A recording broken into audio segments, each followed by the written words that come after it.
యదాల నిజాలు వెలుగు తీసే కైజార్ మీ పృథ్వీ టుడే.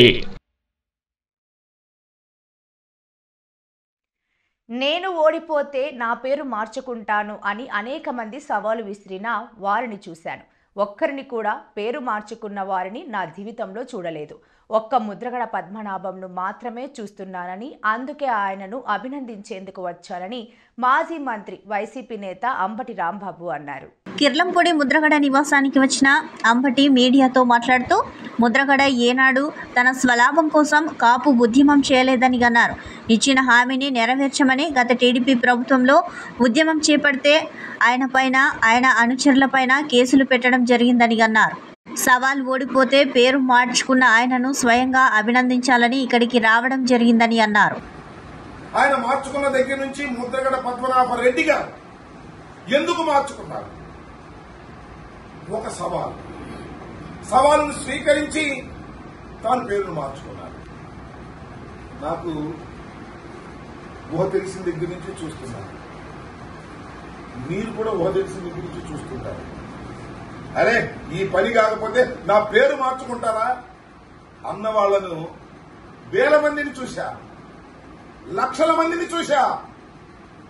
కానీ అది జరగకపోతే పేరు మార్చుకున్న వాడిని ఒక్కడిని కూడా నేను చూడలా నా జీవితం మొత్తంలో.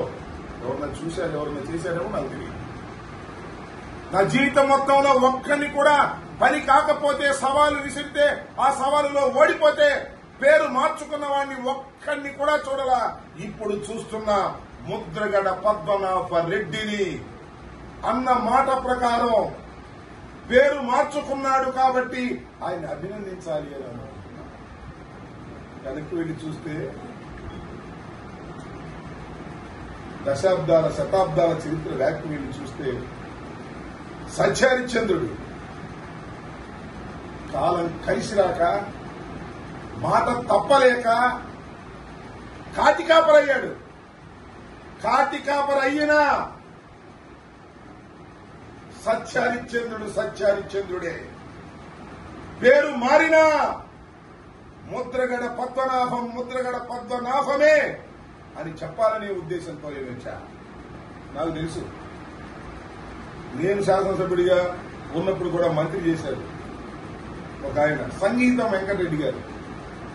పుట్టుకతోనే ఆయన పేరు సంగీతం గారి హత్యకు ముందు ఒక చరితాత్మకమైనటువంటి మీటింగ్ విజయవాడ నడిబొడ్డులో కాపునాడు పేరుతో జరిగినప్పుడు ముద్రగడ పద్మనాభం గారు తెలుగుదేశంలో ఉన్నారు.